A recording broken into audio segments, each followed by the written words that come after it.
புத்தாண்டு கொண்டாட்டத்தில் கலந்து கொள்வதற்காக பெங்களூரிலிருந்து வரவழைக்கப்பட்ட ஸ்டாம்ப், ஓஜி, கஞ்சா, பில், மெத் ஆகிய போதைப் பொருட்களுடன் 3 பேர் மயிலாப்பூரில் கைது செய்யப்பட்டிருக்கிறார்கள்.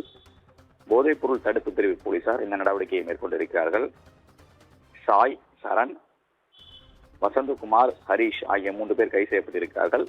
மகாபலிபுரத்தில் நடக்கக்கூடிய புத்தாண்டு கொண்டாட்ட இசை நிகழ்ச்சி ஒன்றில் இந்த போதைப் பொருளை உட்கொண்டு அங்கு செல்ல திட்டமிட்டிருந்ததாக கைதானவர்கள் வாக்குமூலம் அளித்திருப்பதாக காவல்துறை தரப்பில் சொல்லப்பட்டிருக்கிறது.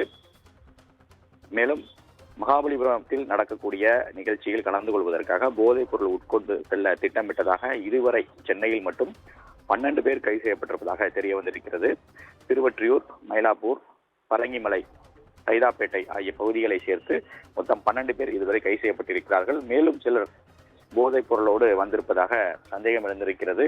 அவர்களை கண்காணிக்கக்கூடிய பணியிலும் தேடி கைது செய்யக்கூடிய நடவடிக்கையிலும் போதைப் பொருள் தடுப்பு பிரிவு போலீசார் ஈடுபட்டு வருகிறார்கள்.